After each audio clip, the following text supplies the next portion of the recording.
The Indie Council is now in session. Welcome. This is the place for leading voices from across the industry to gather and talk news, titles, and everything indie. While Jill is out fighting some money-hungry Unity executives, I am your master of ceremonies, Mike Towndrow of 61 Indie and Vicarious PR. Tonight, I'm joined by, well, Jill has this whole thing, slaying pens and pixels and elevating min-max and kind of funny, Jared Garcia. Hello. Happy episode 8. I Happy brought my episode 8. inaugural cake for the episode. Where is our slices I of know. cake? I need a party hat. I know. I have nothing. The only party thing I have handy is my new little boy. Oh, I have a is that is that There we go. Happy 8th, everyone. Happy 8th, everyone. yeah. Everyone's celebrating 158th. That's our thing. Wait. Happy episode 8. I'm sorry You Jill said it couldn't be couldn't here be for done. this big I moment know. on the show. It's I'm 30 seconds in, we're already off the rails. 30 seconds in, Jill, I'm sorry. Anyways, serious player at Geeks and Grounds off that week, Kepler Interactive and Wholesome Games, Jenny Wyndham. Hello. Where the hell is that from? I used to be a teacher, so I had various tools and things to like capture kids' attention because I really don't like to yell over people. Sure. And so, the train whistle was one that just like stuck around with me after the classroom. I wish I had that for some of my clients. I show Amazon one. They're great. What did you teach? I taught language arts and social studies, mostly for middle school kids, but I did do a stint in high school, and I taught second grade for like a breath of a moment. Elementary school. It's like a whole different. I don't know how. I mean, I do feel like I know how you do it because you have like a very calming but knowledgeable energy. You know what I mean? Yeah.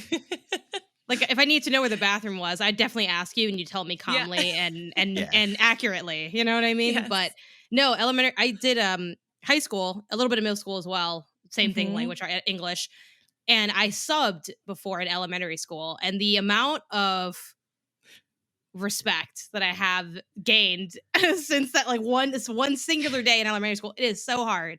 So props to you. Like all teaching's hard, and I don't want to go on a big tangent on it, but just like the amount of getting small people to like understand system, like you move heaven and earth. Like I'm very impressed by that. That is such a hard gig.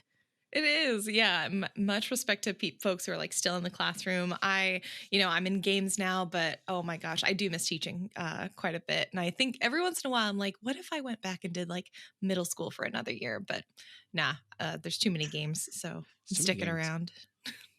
Janet, when you said, "Oh, I did elementary school, high school," in my mind, I was like, "Yeah, I also went to elementary school and high school. Right. What a coincidence!" We also did this. I know. Have you ever gone back though? And then you're like, I'm just stuck here? It's a little scary. It's a little scary. Like as a teacher or like as a teacher. Student? Like when you show up as a teacher and you're like, what if the rest of my life was sophomore year of language arts? Like that's a little scary. I mean, it's like you're held back every year. That was me with my middle schoolers. So I was like, oh my God, 8th grade English. The rest of my life, what? That was great. We read the Hunger Games, so I was happy. Hell yeah. Nice. Mom is sick, so instead of keeping things in orderly fashion, if you had to pick one animal part that you could adapt to your own body, what would it be? I kind of want bat sonar because my ears are shot from concerts. I think I could. I already have pretty big ears because I used to stretch them when I was little. Yeah. Janet, you go first. Sure. I just used to go like this a lot, and I think that's why I have big ears. I have a conspiracy theory of my own from childhood that I used to look through these. I had from Build-A-Bear Workshop. I had a pair of binoculars like from the store, and they like technically sort of worked, but not well because they're not real binoculars. And I'd look through them a lot, and I think that's why I have to wear glasses now. I don't know for sure, but I'm a little suspicious. My animal part that I'd like would probably be some form of wings. Okay. Because you can retract them if you want to be a little more low key. You can bust them out for some sick cosplay, and they're good for just like commuting. So that's, I think I'll go with wings. What kind of wings? Are we talking bird, dinosaur, creature of the night? Maybe, you know what? It's a little gross looking, so maybe not. But those like, you're talking about bats, like those freaky bats that are like the size of people that like live in Mexico, like in the caves. Like, I think that would get the job done. Nice. What about you, Jenny? What animal part are Oh, you dang. taking? This is a good question. I'm of two minds because one thing I've always wanted is like super flexibility. And I think about like my cat and how she can Mm. just like, Mm. she's so flexy. And I'm like, do you have bones? Are you just water and like just like a meat sack? I don't know. But I think Yes. also, those. Exactly. What a cute kitty. Um, I think there's like, is it the mantis shrimp or something that can see like Ooh. all of these wild colors that we Mm. don't even register? I've always wanted to know what it's like to see the world through like the mantis shrimp eyes, which maybe it's totally disorienting and horrible and I would be overwhelmed and hate it. But maybe for like a day, that would be really cool. Okay, so Or be Jana able to wants to turn it on and fly. off. Jana wants to fly, and Jenny wants to just trip balls. Okay, gotcha. Yeah. Yeah. We can make this happen somehow. That's easy. Cool. Well, thank you. Mhm. Anyways, indie news. Hey, Unity, they're up to some shit.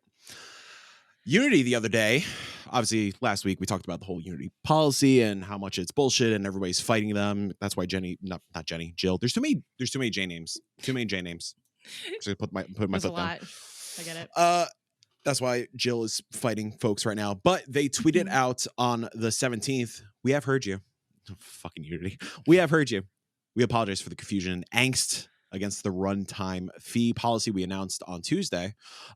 We are listening, talking to our team members, community, customers, and partners, and we will be making changes to the policy. We will share an update in a couple of days. Thank you for your honest and critical feedback.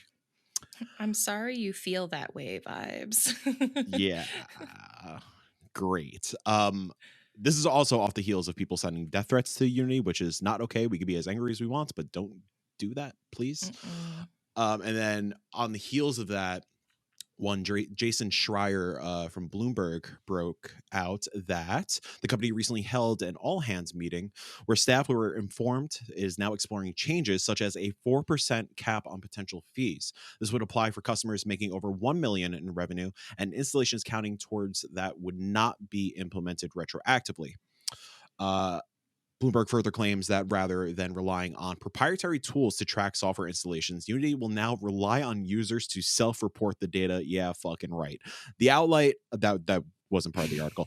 The outlet alleges these changes are being looked at over Unity's partners, and the company won't announce them until it's been given their full approval. Jenny from the dev side, thoughts? I mean, you said it. Like, who self-reporting? When has that ever really worked? No. That doesn't work. That's, yeah. This is just wild to read this. I don't know. It's fucking dumb. I'm curious because obviously this is Schreier like digging through things and all that kind of stuff. I'm curious what the actual public final change is going to be because you can't police folks. Like sure, like everybody in a perfect world, everybody is honest and actually reporting all their installations and data. But like, no. Well, and I think then what? too. Oh, I was just gonna say, like, what would even incentivize folks to do so?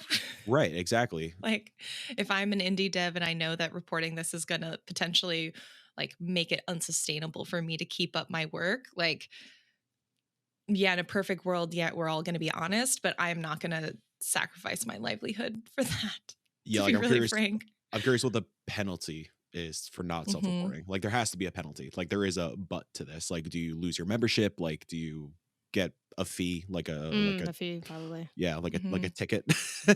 Yeah, I mean it's like it's kind of giving like the US tax system, which is also pretty Yeah. flawed, where it's like Right. you have to figure out how much you owe and then you have to pay the right amount. But also, I know how much you owe, so I know if you're wrong, but I won't tell you how much you owe so that you can pay it because I like it this way. Signed TurboTax. So it's a little bit like Right. that. But also, I think to me, the idea of the self-reporting seems like a very jank pass the buck issue when it comes to I think those edge cases that they were kind of finally starting to respond to of like, oh well, maybe like charity bundle won't count or like a demo won't count or this, that, and the third. And there was that quick conversation of how are they even going to track that data? We don't have a way to track that data. And then kind of being like, well, you're going to have to figure out how to track that or how to figure out where those things are going and kind of passing that on to the developers. So it just seemed like a lot of what Unity is trying to implement involves shifting additional labor or expenses onto other parties involved, whether that's, oh, don't Mhm. worry about Game Pass, we're going to make that Microsoft's problem. And like, it's very like weirdly a hot potato pass of no one really wants to deal with this except for, I guess, Unity, in the sense that they want the money that comes from it while Yeah. also trying to skirt these odd and very specific edge cases. So yeah, I don't know what the unfortunately, I have a bad feeling the end result of where they land still won't have as much clarity as I think people sort of need. But Yeah, no. it just kind of seemed like Right. the end of days for Unity in terms of folks really trying to, I guess, scramble to like learn new engines at this point. Honestly, I will say, like, even in my conversations with developers over the week, like, um, a lot of developers have been asking, continuing on the conversation from last week, where it's like, okay, well, what if I get this grant to change the? Because a lot of engines now are also speaking up and saying, hey, we're providing these funds, we're providing these initiatives to allow developers to make those transitions. And because other engines are making it more viable, more developers are actually like seriously considering transitioning over just to be safe, even if Yeah. they're not necessarily going to be impacted super negatively come January 2024. Yeah, it's also the fact that like no matter what Unity does, the trust is broken. So Mhm. like I'm like even in a perfect world, they're like, hey, JK, never mind, all good, back to normal. I like if I was a game dev, I wouldn't want to stick with Unity because they're gonna try to pull the shit again. Yeah, what's going to have to happen if they have any hope of trying to remedy what has happened, they can't just backtrack. They have to provide further protections for any future updates moving forward. Like they have to find ways to protect current users and the terms of service they have at this point in time, because otherwise, yeah, like they're going to have to do more than just go back at this point. Yeah. And Janet, you mentioned the charity aspect. There was the other side of things that broke during the week as Mhm. well. Indie dev Lizard Factory claimed that Unity said that organizations such as Planned Parenthood are not valid charities and are instead political groups. That's Yeah. Planned Parenthood and children's hospitals. So cool. that's a lot. Great. Yeah. So Well, yeah, there you go. I mean, There's just so that's much kind of the nail in the coffin. micromanagement to this. Yeah, yeah. it's like, so are they going to have to go through every single charity bundle and vet every single organization that Yeah. it's like they're creating so much work, like Janet was saying, and there's this level of micromanagement that's not going to be sustainable on their part. Like it just doesn't, it's not going to happen. Yeah, and I sympathize for like all the actual like Unity employees that have Mhm. to like do this work. It's not their fault. It's the ghouls up top that just want to get into the pockets of devs. It's unfair. Yeah. I also do want to echo what you mentioned, Jenny, earlier with at this point to really, if they did want to save the good faith, they'd have to also have some type of additional protection baked in, which like I did a quick Google because I could not remember this. A million years ago, I taught at like a summer camp that was like academic focused and it also had like life skill stuff.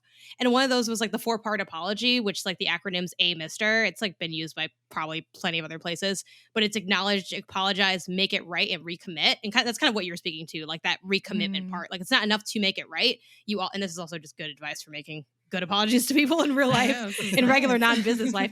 Yeah, but the recommit of like, okay, how are you gonna do that appropriate behavior in the future is sort of that additional part that I think a lot of people, business or otherwise, don't necessarily get to in terms of that amendment. But yeah, and man, the odds of that I think are unfortunately just so low. I think too, like Yeah. I imagine business wise as well, part of that is them trying to protect themselves, which normally is fine until you take advantage of it. You know, kind of even in the setup I was listening to over on the other podcast I do, the MinMax show. Haley McLean is like does law like by trade, and she was talking about it from like the legal perspective on like our community questions segment. And I was like eating it up Mm. because I'm like, oh, someone who really knows like law, like talking Mhm. about it. Like she's An so adult. yeah, she's so brilliant in that way and being able to break it down. And one thing she mentioned was like having the I can kind of change terms at any time is sort of baked into it, which is not abnormal with like a terms and conditions thing. But I feel like at this point, like it's sort of hanging over everyone's head, I think, in terms of what Unity could ever do at this point, because they've kind of shown their hand and their hand is evil. So then they're like, oh, Yeah. never mind. And it's like, wait, what was that over there? They're like, don't worry about it. It's No, like, no, no, don't oh, worry. that's such Mhm. an unsettled feeling. And again, I really feel for the developers and teams affected, because it is an unsettling feeling in an already highly unstable, barely squeaking by industry. So again, this has to Mhm. just be such a nail in the coffin for so many people. Yeah, and even like production schedules and like, the countless of games that are currently in development using Unity, like what does that look like? I bet so many people are, like Jenny was saying, like trying to learn these new tools and just totally restarting development or scrapping projects altogether. It's yeah, I'm curious to see the fallout from this within the indie scene over the next couple of years, or maybe even more than that, just to see like how many, because obviously like nowadays, like especially this year, like every week we get at least like 3 to 4 notable indie releases, which I feel like is a product of COVID, even on the AAA side of things. So I'm Mhm. curious to see where we start to feel that little bit of drought and the consequence behind having to learn a whole new system. Yeah, And I like wonder for too how context, it ain't easy to learn a whole new tool set. It's yeah. yeah, I wonder what like the academic setting looks like for this too. I'm by no means an Oh expert on what man. those spaces look like, but Yeah. they're always so behind. Like just by way of, again, policy, those things move slowly. Mhm. Like I don't know if they're going to respond, how late they'll respond. Like people that are already caught up in some of those programs, obviously you can always teach yourself, but what reason a lot of people go to a school or into a program is because they don't want to have to solely learn on their own. Mhm. They want that structure. So if you're already like a lot of people I think are just locked in a really crummy way, Right. which is unfortunate. Yeah, I Yeah. feel like for the seniors this year, who are just like trying to get out into the industry.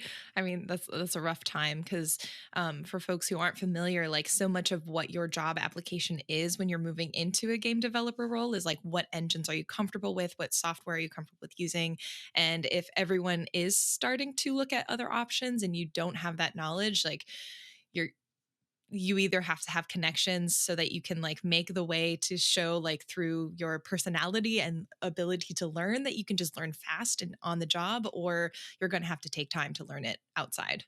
um, both are rough options. Yeah.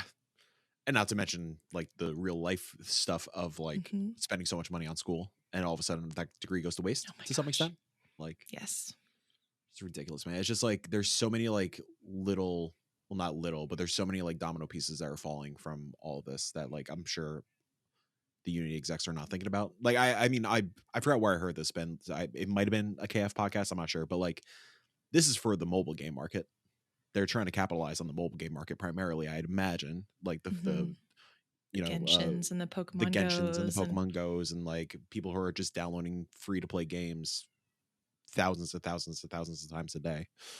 Um, yeah, it's sad, it's frustrating, it's ridiculous. We are recording this on September 20th, so we'll see what things look like in the coming days when things Mhm. become more public, things break even more.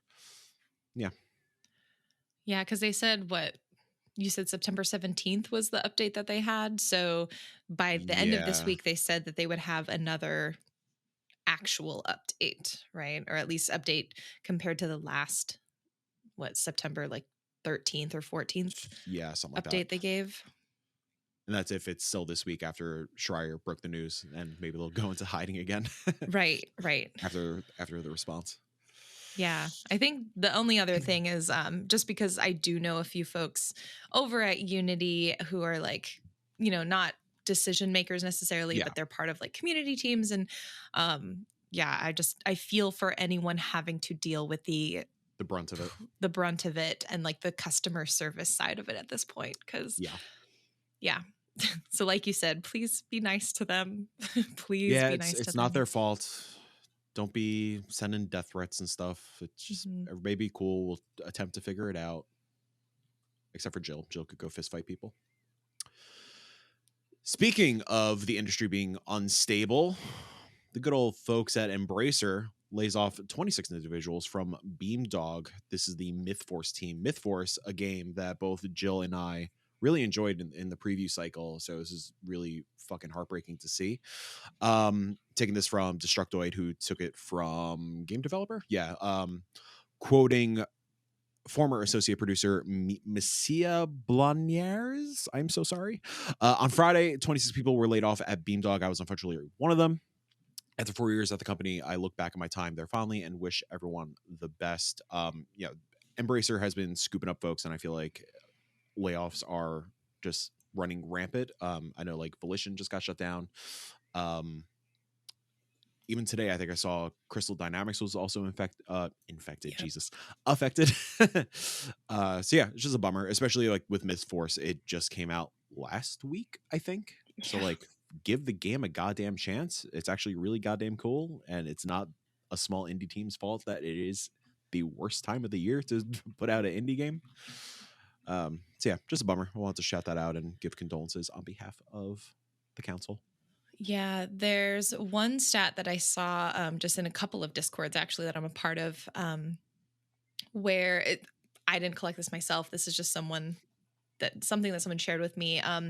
But apparently, just in 2023, this person said that there was recorded just under 5K known layoffs in the industry, and I think the final stat was like 79 companies have been affected. It's just kind of incredible to think about just the breadth of which we've had just like layoffs and turnover and like people getting sort of churned through the industry this year in particular. So yeah, it's been a very rough year. Yeah, especially for a small team to get scooped up by a parent company and just like feel that sense of security, and then all of a sudden it's just fucking taken away right after you launch a game. It Yeah. feels disgusting. I saw a lot of people talking about that, specifically in relation to the fact that it's Embracer, where Embracer had that era of, wow, they're like buying everybody, where they have this like endless supply of cash. And this is kind of the, Psych, they negative don't. aspect. Yeah, yeah, exactly. They know what's the negative aspect of consolidation of the industry, of what an acquisition can be when it's not managed properly, frankly. I do think at the end of the day, like I always look at layoffs of any form as a failure of leadership. You either like hired more than you need, like someone messed up and it wasn't the person working, it's probably someone way up top, right? That's just kind of how these things go down. And yeah, it's unfortunate because again, at the end of the day, it is a business, which is fine. Everyone knows that. However, I think this might be a case of dug too greedily and too deep in terms of Embracer with just how things are shaking out. And it does, I think, I don't know, cause concern and a little bit of unrest in terms of like Embracer's acquisitions in general, which again are not all necessarily like in the same camp as what happened with the Myth Force team. But yeah, I don't know. It's a little dark to say like nothing's safe, but like there really isn't. Like, there's perceived safer stuff. Hopefully that's why like whenever I see an acquisition, like I always do hope that like obviously the team signing it must think that this is the best move for them as a team. And I'm sure at the time that was true. And I'm like, hopefully that remains true because you just never know. Like they could be making a bad decision and not know it. And you don't really have a way to know that. You just have to make the best decision you can with the information you have at the time. So yeah, unfortunate to see. Yeah, and obviously that goes across the media side as well, which is like this year has been like nonstop media layoffs as well. It's just like, I don't know, for an industry that's so fucking, I don't know, prosperous, it seems like, that's making a shit ton of money. It's just shitty to see. Speaking of shitty things. This episode is so dark. I know. Jill's the one that put this together. She left us with the trash. I guess she like knew you'd be leading, so she's like, "What's a good mic show?" Yeah, all the negative, depressing shit. Doom and gloom. Yeah. Scams. Daylight 2020 reports. Scams. Last week, Jenny and I were talking about our favorite people in the world, curators, Steam curators, and the people we love to interact with the most in the world. So Jill thought it would be a great topic of the show to kind of delve into scams, indie scams, from the side of the developer, from the PR aspect, from the media aspect. So I figure we could do a quick recap of the curator situation if we want to go a little bit deeper into that. Jenny, you have anything you want to say about curators? Yeah, well, I guess it may be worth introducing just what Steam curators are for folks who aren't familiar or maybe didn't hear the last episode. Basically, on Steam, you can create like an organization or an aspect of your profile. I forget exactly what it is, but it's essentially an account that makes recommendations, ostensibly to help others discover games that they may be interested in. So they're curating Steam games. I think the intent of it is really cool. I think there are some Steam curators out there who do good work. But what has happened is with this particular iteration of the program, because anyone can create a creator page, anyone can basically amass followers in a variety of means, some of them not so, Legit. I guess, legit or above ground. You end up with a lot of curators that have inflated follower numbers, a lot of reviews that are not reviews. Like there's one that just does like little emotes, random emotes. There's one that does like the same like little, I forget what it's called, but it's like an icon image of a bunny every time. It's like they're not reviews at all. They're just thumbs up to games to get keys, some of which they'll throw onto, for example, seller markets that aren't good places to get games from because they don't actually support the devs. So that is Steam curators in a nutshell. I'm like, I keep wanting someone to prove me wrong, like, oh, here's some great examples, or here's Yeah. ways Steam curators can be used that's super effective.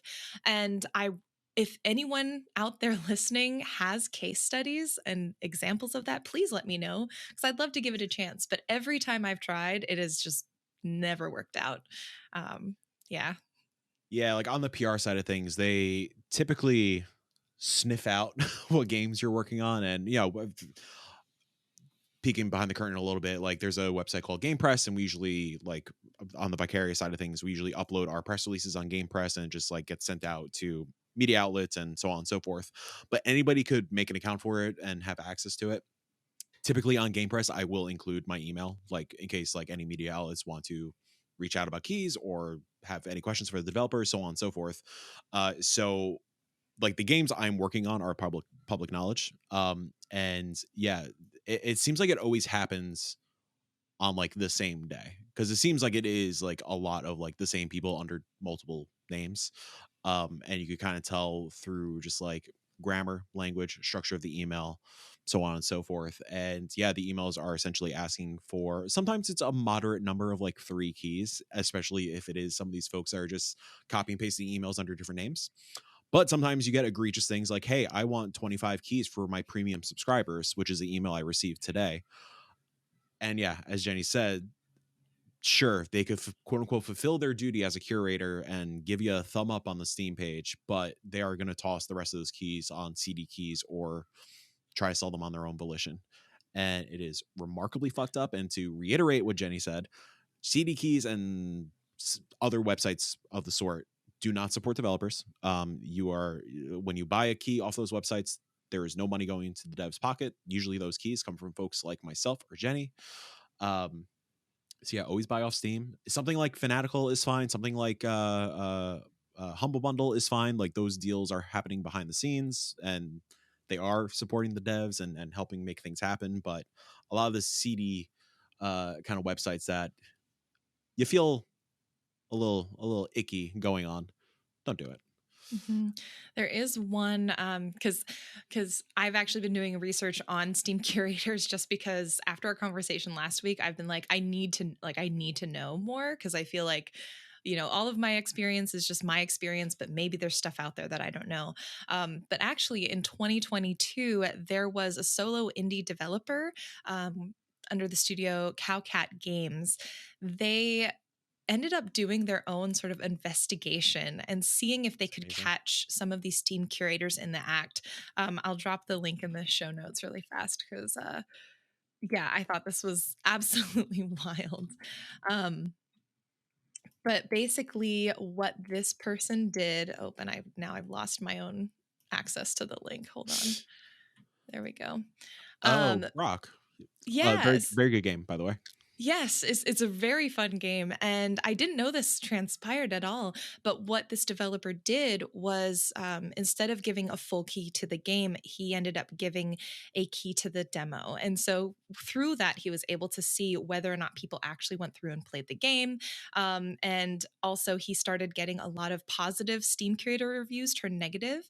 And he believes that that's because when they resold those keys, people got demos instead of the full game, and then the blowback from selling the demo keys came back, and they decided to change their reviews to not recommended. So I think this actually ended up resulting in Valve removing quite a few curators because he was able to connect them to reselling behaviors. But yeah, so this kind of further reinforced for me, like, Steam curators, not a place to go if you're an indie developer or just a publisher in general trying to find ways to like amplify visibility for your game. Yeah. Is there It's any frustrating. saving, like the curation?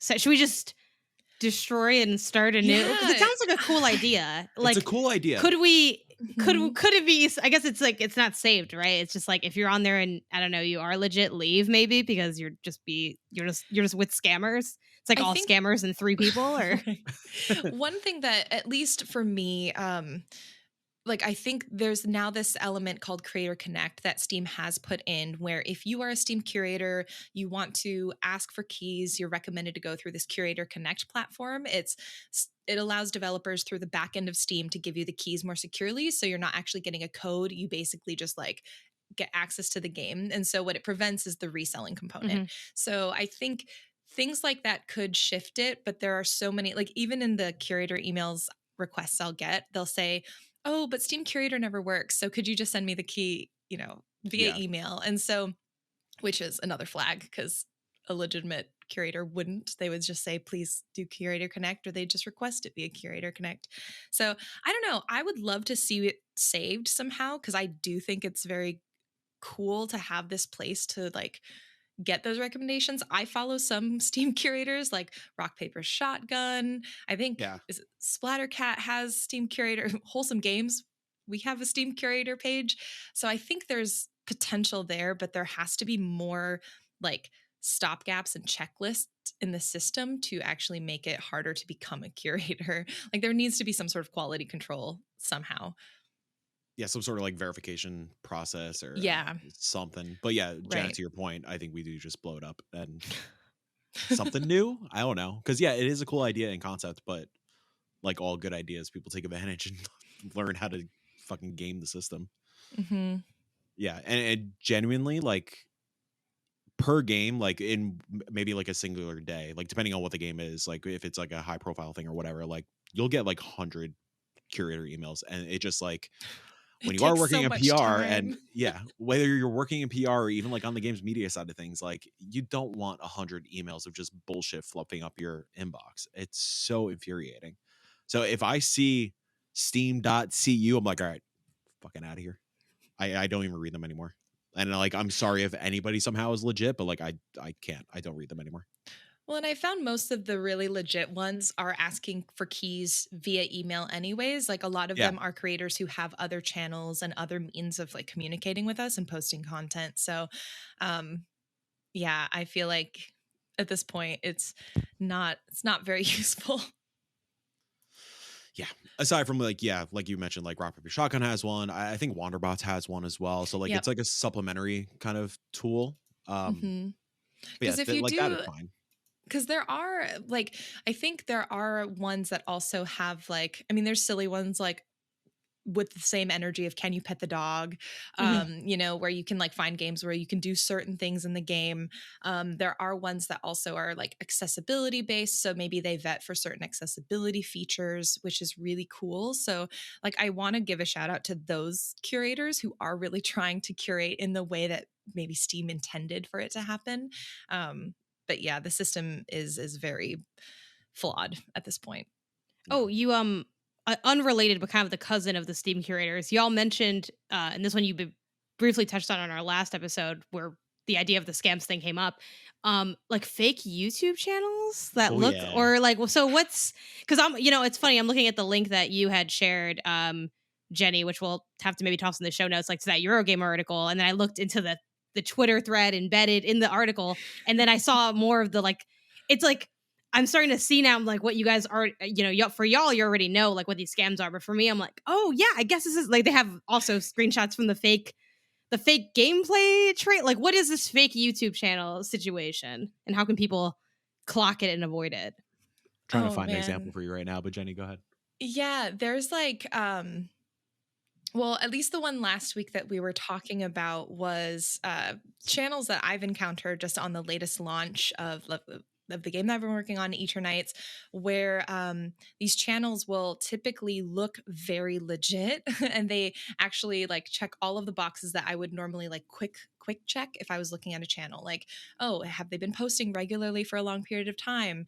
Do their videos have like a certain amount of views? So are they getting engagement? Or do they have comments? Is there an email in there? All of those boxes, which are usually like the quick basic stuff, they're all checked. But when you actually watch the videos, you'll notice that within the channel, there are multiple voices, and it's not like a multi-stream, buddy group channel. It's like just supposedly one person. There's different voices that have all very different accents. Some maybe are different like tones, and like just it's very, very odd. And then when you actually start comparing across those channels that all seem to have the same patterns, a lot of them reuse similar videos. So the reason I caught this the very first time a couple years back was there was one video that was on one channel, and literally like 30 minutes later I was looking through another channel. I was like, I thought I just watched this video somewhere else, and it's the same video, and they all have this very like AI almost bot feeling script to them as well. They don't feel legit like when you watch them. So that's what I've been encountering a lot of lately. Yeah, I in the show doc I just dropped a link to one of them. Hilariously enough, and this is another red flag. Obviously, on August 18th, this channel was called Liaz, Liaz, but now it's called Brownfish. So that's another aspect. They are changing YouTube channel names and whatever to try to, I don't know, trick us, I guess. Haha. Mm-hmm. But yeah, a quick red flag, even just at a glance. All these titles, it's always game name hyphen some bullshit like tagline that is in all lowercase. Every single video I encounter that is fake has that same YouTube title. They all have like 50 to 100k subs, and again, similar to the curators, they get those by whatever means possible. And if you scroll down to the comments, this game review is so well edited, it floats seamlessly from beginning to end. This game review was done so well, I could tell you put a lot of effort into it. Your reviews always provide a great balance of both gameplay and story. All these are fake YouTube accounts, so if you go into these users, it's all fake. Mm-hmm. So you can also tell because like normally creators engage, at least they'll like a comment, put a comment below. Like that's how most YouTubers will continue to engage with the community. There's never any likes, there's never any comments. It's just a list of bot comments. Yeah, so again, these are after dealing with them for quite a bit, they're pretty easy to spot out. I'll put another one on blast. I mean, on August 18th, it was Hoods 1. Let's see what it is now. It is Dojar. Oh, there you go. Kingdoms and Castles, imposing castle. Maybe are there any scams that you've fallen for or almost fallen for with these? Or were they kind of like, this seems weird, and then you kind of quickly sort of started to piece together the scam trends? When I first started, I definitely fell for some of these. Like, when I first started like doing like influencer relations and stuff like that, I just see like, oh, 100k subs, hell yeah, take a key, that's fine. But then when you actually get into the vetting process and you actually start listening to some of the videos and some of the voiceover, and yeah, you get that AI sensation, that AI sense of things where it feels like somebody is just copy and pasting an article into a voice memo and just recording that VO. And then yeah, once you start actually digging into the stuff, it's pretty apparent that they're fake. And like even like I'm pulling these couple links from internal chat from a dev. Like devs fall for it all the time also. Like this was like a genuine question of like, hey, so Liaz, who has 100k, requested a key, like, you think this is a good fit? And then I had to like explain the whole situation. So like again, it's like surface level, especially when you are so busy balancing key requests and press release and media questions and interview opportunities and so on and so forth. You see 100K, you're like, cool, just take a key. I got 20 other things to do. So I think that's Mm-hmm. kind of the goal of these kind of things. Like they don't try to hide them that well anymore. So as long as they could trick 2 people out of 10, I'm sure it's a big success for them.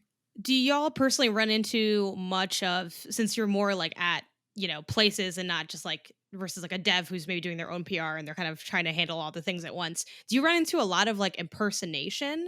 Because I know that's like one scam I'm familiar with where like I know like creator people like who have a large following. So people will, like if someone wanted to like fake me or something, it'd be like gameonasis@gmail. And it's like, oh, well, that's a handle Mm-hmm. I use, or like, Yeah. whatever, right? Or any form of like my Yeah. name, and then emailing people and trying to like, and then they'll be like, hey, where's the video? And it's like, that wasn't me, that was someone else. Like, do you run into much of that, or is that kind of fallen off over the years? I I've think it's had, still like it's definitely still around. It's a yeah, little bit less. I've noticed, at least with this particular campaign that I'm working on, more of the like spoof channels as a whole. yeah. Because I think folks have started like wising up a little bit in that like I will often double check emails. If their email doesn't match, if I'm feeling gracious, I'll message and be like, your email doesn't match. But oftentimes, if I don't have the time, I just won't even reach back out because I'm like, the email doesn't match. And it'll often be, and this is the thing, like Mike was saying, they play on the exhaustion of most indie devs because Yeah. they'll often just like change one letter where it's like barely difficult to see, like an I instead of an L, or like a Y instead of a G, letters that look like relatively similar, especially on a small screen with emails. And yeah, I remember, like Mike said, when I was very early on, like in the early days of being in the industry, especially when I was doing other stuff on top of like community management and influencer stuff, it's like, yeah, I'll just send a key and you can't check. But especially when now my role is solely to make sure keys go to the right spot, and like Mike's is too. Like I will go in and just that's why it's important to have your email in your bio and in your YouTube channel about page and all of those places, because it allows us to verify, because there is still a decent amount of email spoofers as well. Yeah, especially when you're working on a prominent campaign that's like thankfully like it's Mm-hmm. going well, people are really interested in the game, so on and so forth. Like you could come across like I've had campaigns where I had to distribute like over 400 keys just because things were popular, and like not all of those were legit. So like in that kind of situation, I will like, if it whenever it's possible, I try to do it individually one by one, so I actually have like try to make a connection with the person that I'm actually sending a key to. Whether that person gives a shit about my connection or not, that's on them. But I try to like not be a robot. But Mhm. when there is times where it's like hundreds of keys and I don't have time to send hundreds of individual emails, I will toss everything in MailChimp and just like send it out as a blanket kind of thing with your key attached. And yeah, that's kind of where people like the scammers win, because like you're just preying on my exhaustion, and I can't help it. um Going back to the impersonating thing, yeah, it's rarer nowadays, but even like earlier this year, like I've come across like Wanderbots impersonators, Splattercat impersonators, and thankfully like we tend to pitch to them quite often, and we do have some form of a relationship. Like they are very aware of like the work that we do and vicarious PR, so like we just shoot them an email, be like, hey, just so you know, this email is being used and they're trying to impersonate you, and they're trying, like there was a case, maybe it was late last year, like Splattercat's channel got like suspended for some scammy kind of stuff, but obviously it Mm-hmm. wasn't his fault. So obviously there is a risk to the creators as well. Like you're trying to, like Yeah. Jenna, I'm sure like if that happens to you, like every 4 games or whatever, you get blacklisted. So Yep. Yeah. yeah, it's But infuriating. that's why it's important. Like you said, it's what's nice is that if you do have or even if you don't, if you are communicating with the creator at all, letting them know that this is happening, Yeah. is definitely something that we do. So for any creators who are listening and worried that they might be in danger of No, having no. folks impersonate them, like We got your don't worry back. too much. But yeah, folks do check. So yeah. And I think we've talked about this before. It's a big industry, but it's a small industry. Like we all talk to each other. We all know each other. So yeah, we all try to have each other's backs. It's video games. You should have fun. You should not be scared of your livelihood. Going back to the Wouldn't that depressing be stuff from nice? earlier. I know. but yeah, it's annoying. But like it's a practice I try to put into practice. I don't know. Is I try not to leave everything for like review day or key day. Like Mhm. as beats are like legit. One of the first things I do every morning is check all my key request forms and vet as I go, just so I'm Yep. not stuck with 300 requests or 300 Right. emails and whatnot that I have to vet. Um, so yeah, as long as like we have the proper time and care, like yeah, don't worry, we don't blacklist just to have fun. Mhm. And like we actually take the No. time and care to like dig into people. And yeah, like I think we mentioned it last week as well. Like put your email everywhere. Like that's like put it in your Twitter bio or Blue Sky bio or whatever. Cause like Mhm. we are only allowed to check 10 YouTube channel business email things a day, which is infuriating. It makes our job super difficult. I legit have 5 Gmail accounts, so I can at least get through 50 a day. Same. So yeah, as long as you make it accessible and easy for us to verify that you are the person that you say you are, that you claim you are, you're in good shape. Wait, when you say check, what do you mean by that? Like click like to reveal it on the about, or like what Yeah, so Mhm. is there? you go to the about tab and it says view email address. Oh, I had no idea that had any Yeah. cap on it. Yeah. A lot of Yep, people don't. 10. Because I'm just like a normie for this. So like I've clicked that before, but usually like on my own channel to double check that's Sure, yeah. correct, or something. But like, Yeah. yeah, that's so interesting. Yeah, no, Yeah, I didn't realize that was a thing. even if you put that email Mhm. like in your about section, like and Mhm. just not gatekeeped behind that fucking little button, fine. Yep. Just somewhere where it's visible where we don't have to click Yeah, the I dreaded didn't button. realize that click Yeah. meant that it was like a Yeah. because YouTube doesn't actually communicate to No, you no. that to you in No. any way. Not No, until you not at hit the all. limit, and then all of a sudden they're like, "Oh, by the way, You stop." hit That's your daily limit. interesting. Yeah. Okay. And yeah, you're not allowed to hit that button again for 24 hours. Mm. And it's so obnoxious because it's a true 24 hours. It does not reset Like with a calendar on the day. minute. So if I save looking for creators' emails and checking their emails for the end of the day, I'm like gate kept until the end of the next day. And I'm like, well, I don't want to do it at the end of every day. It's just, Right. Yeah. it's a You true gotta 24 hour, try to which is insane. reset after a few days. Yeah, it's a mess. Exactly. Yeah, it's infuriating. But I'm yeah, saying infuriating a lot. I'm sorry.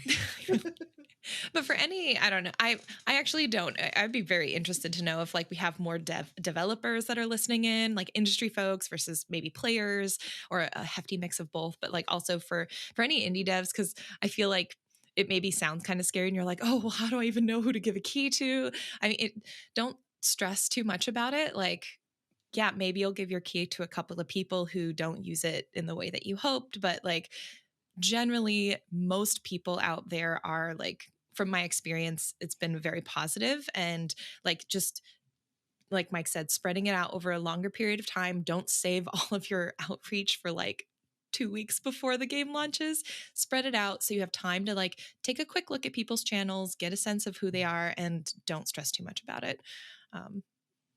Yeah, life's too short. You have too many other things to do as an indie dev. You have a game It's to make. fine. Yes. The other dreaded email that I almost instantly delete right off the bat is these WordPress URLs as well. Yes. Mm. So I'll Interesting. read an email from Tuesday the 12th again. I'll put people on blast. I don't care. Dear all, hope this email finds you well. I'm hoping you can help me out here as I'm inquiring about the possibility of featuring a review of your game on my website. My website can be found below. richschraverreviews.wordpress.com/blog feed. All I ask is if I could be granted a token for the PC to undertake my review, please. As soon as the review is completed, you will be notified when it's up. Any questions before then, please don't hesitate to ask. My website isn't very old, and I'm sure there are far bigger websites out there, but all I ask is that I'm given a chance. Yeah, Symphony, fuck you. I appreciate you looking out for my email, Richard. And then at least 4 times they will follow up. Dear all, we still haven't been assisted with this. Will this happen in the future, please? Thanks, Richard. And they're all the same grammar, same structure, just Mm. different names. And it's even Mhm. the follow-ups are always like, hey, any news on this soon? Thank you. Like it's just the most generic fucking thing. They don't reference their website. They don't reference the game itself, why they want to review it. It's, it just feels like a Mhm. robotic auto kind of thing that's very predatory. Do you think Mhm. obviously that one, the red flag is just in how all of it, like how it's written, it's how it has that, like, it has that either this is like a robot or someone who like isn't that great at putting these words together. Either way, maybe not the best Yeah. person to give a key to, regardless of which one of those is true. But do you think the website .wordpress.com is so scammer used that like you kind of like really should go with the taking out the because I know a lot of people that keep the .wordpress just for the money part of it, but do you think Yeah. it's like it's so tainted that it's like, bro, pay the $5 because like you're gonna get clowned out with the scammers kind of thing? Or like if someone was legit in their approach with the .wordpress, would that be okay, do you think? What's your advice there? If somebody's legit, it's totally fine. Like not everybody could afford Right. a Wix subscription, a Squarespace Sure. subscription, anything like that. So it's totally fine. And like I know what to at this point. I know what to look for in terms of like the grammar, the structure, like how you ask for the key. If you are following up with me like 3 or 4 times with the same kind of response, instant red flag. And also, I just dropped the link to this dude's WordPress. If you go on it, it no longer exists. So like, I Grand will opening, also grand go on the closing, website. Yeah. I will go. You I will made go and on the broke website. his career is Yeah, what exactly. we're hearing. Yes, because he couldn't review Pathfinder. I just broke his fucking career. Oh, Pathfinder's sweet though. I'm not gonna lie. This is a pretty sick game. Sometimes it's yeah, all it takes. obviously, We're on the edge already as yeah, it is. that's true. I'm sorry, Richie. But yeah, like we also like go on the websites and like we see like when's the last time you posted, or if it is Right. like if it is still a scammy thing, but it's a WordPress kind of thing, we will see like, are you posting reviews? Are you straight up copy and pasting from another outlet? If you are legit, is it your own words? Are you posting regularly? Are you like doing a thorough kind of like a thing? Like, are you Right. using the key to your full extent? There's also tools like to check out, like we use SimilarWeb quite a bit, just to see like what's the traffic of the website look like. And I'm not somebody who like gatekeeps keys unless it's out of my control and like the dev only wants like top tier websites or whatever. I'll give anybody a key. I'll give anybody a chance. Everybody has to start somewhere. But yeah, if you're not being authentic and genuine about it, I'm gonna send you to the fucking ghouls. You know what I'm saying? Sure. Sure. Sure. Yeah. And I think, from the influencer side of things, it's like it can be really intimidating to ask for keys. But again, I think any influencer who's messaged me who's like very, very small, just trying to do their best, I very, very rarely am like, no, sorry, we can't give you a key.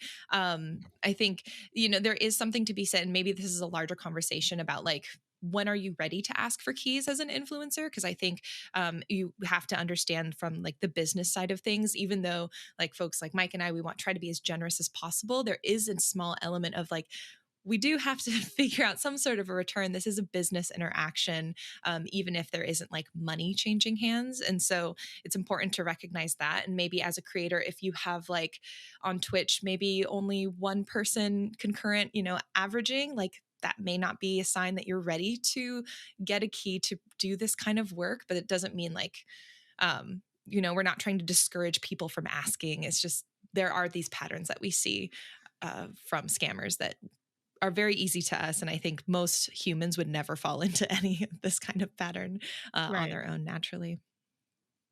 Yeah. It's a lot. But we have good eyes. Yeah, I have like the bullshit detector is like really strong, I feel like, in terms of content, at least. Like there are weird specific things on the internet that I can look at now and just be like, oh yeah, like scam. Oh yeah, 100%. Oh yeah, this is totally made up. Like I can look at a channel and in an instant just know at this point. It's your mantis shrimp eyes. It is. Oh my God, I have them now. There you go. Yeah. Is there anything else we're missing on the PR side of things, like on the dev side of things? I think those are the biggies. Yeah, those are the big ones. I think Twitch is a little bit harder in terms of like to spoof, because you can see like folks live, but I think a lot of the same patterns kind of apply. There was a period, I don't see this as much anymore, but there was a period where I would get channels where they would upload other people's VODs. And so you would see like content from various people who are definitely not that channel and definitely other streamers, where I'd be like, I think I know this streamer and this isn't their handle. And have you ever seen yourself? Would that be wild? No, that would be so weird. That would be so bizarre. So on Twitch, that used to be much more of a thing. I feel like I haven't come across it that much lately. But I remember like 2 years ago, that was a big thing for some reason. Yeah, even I'm just like going through like request forms and stuff just to like remind myself if in case I missed anything. An instant red flag also if you request more than like 2 to 3 keys. Yeah, I was thinking of Three that tops. too, where Mhm. it seems like most people would not need very many. I mean, obviously there's like, if you're an outlet, you might have like, I Sure. don't know, but even that would probably be a tiered request, like 1 for my reviewer and ideally like 4 for people on a podcast. And then it's like, sometimes you only get the 1 for the reviewer or the 1 for the, and then that's Yeah. kind of just Mhm. or you get 1 early and maybe more later or something. But yeah, I can't really see a lot of reasons why anyone would like need more than 2. Like maybe like, Yeah, multiplayer like game is kind of the max, like 1 for me and someone to right. play with, and that's kind of it. Like Mhm. listen, when Evan Levati from PC Gamer asks for 5 keys, yeah, Evan's getting 5 keys. It's fine. But when Ginopi, who when I ask for outlet myself, I write for myself, though I spend a lot of time on Discord too, and he's asking for, oh, I think I probably need a dozen or more for my personal reviewing needs, obviously. No. You're not getting a dozen keys, Gnoopy. Playing it on every platform known to man. Just The ones that don't even exist yet. Like, my goodness. Yeah. So that's an obvious red flag also. right. Mhm. Mhm. Jenna, I want to switch over to the flip side, the media Yeah. side of things. That sounds great. I'm excited to Freelance. learn. Freelance Ugh. traps. Yeah, we don't have ours. Aren't like scams and how you guys discuss Yeah, ours are of fun. scams, because yours are like literal scams. It's like, oh, like I said I would do this, and I'm just doing something totally different. I'm selling the keys on the side, which I'm so curious. I'm like, is someone paying their bills with like, I don't know. I guess people scam for a living, so maybe they Yeah. got a couple scam hustles, and this is one. I'm not really sure. The closest we get to what y'all are describing is like someone trying to maybe get press credentials for an event or something, or maybe keys, I don't know, through falsified, credentials or exaggerated credentials. That's like the closest we get to that kind of thing. Freelance traps, I think, would be more. Yeah, we have traps. We don't have scams. We have traps. Some of these traps, sometimes you walk into a trap because you're like, you know what? I'd rather eat what's underneath that cage than nothing at all. So yeah, I think that's a little bit of the freelance life. But I definitely, so everything you do is up to you in your career and how you want to build it. I personally never want to say blanket statement, don't work for free, knowing damn well I worked for free. So, I will say, do you know who I worked for free for? Exactly. So did it matter? Probably not is the situation, right? And it's not just like a clout thing. That's just I had a writer once tell me, I asked like, oh, should I work for free? And they said, if a place can't afford to pay you, they probably don't look that great on your resume to begin with. And I'm like, damn, you're right. I'm like, games.wordpress.games isn't the big step up I thought it would be. And again, that's I not think the I got an shade email from small. them. I know that's not the shade smaller stuff, because like I run my own outlet, Pen to Pixels. It currently is just me. It might always just be me. And I'm sure, you can look at that and say, yeah, but like you have the cloud of your other stuff, and, we can play theoretical if we want to, but like I'm not the only small outlet that exists that, does coverage and like is able to cover games and write. I personally feel like, as far as writing for free, you could always write for free, but for yourself. I think one of the pitfalls in the writing for free situation is when it's kind of for a bigger team where we're not all on the same page. Like if I want to get together, like I think this show's a great example, right? Like we are not making any money off this show currently. Maybe we will one day, I don't know, but we're kind of just doing this for, different reasons, right? Our own edification, we get along, we thought it'd be fun. It's a big mix of things. Are there Jill benefits threatens to, yeah, exactly. Pressure from Jill. Yeah. She's so She said strong. she She's said too she'd beat strong. us up just like she beats up Unity if we didn't do this. So Exactly. Yeah. we love you, Jill. People pleasing, like there's a lot of reasons to, right? But we feel like we're getting something out of it, and that's why we're here. I think working for free for a website should be the same deal.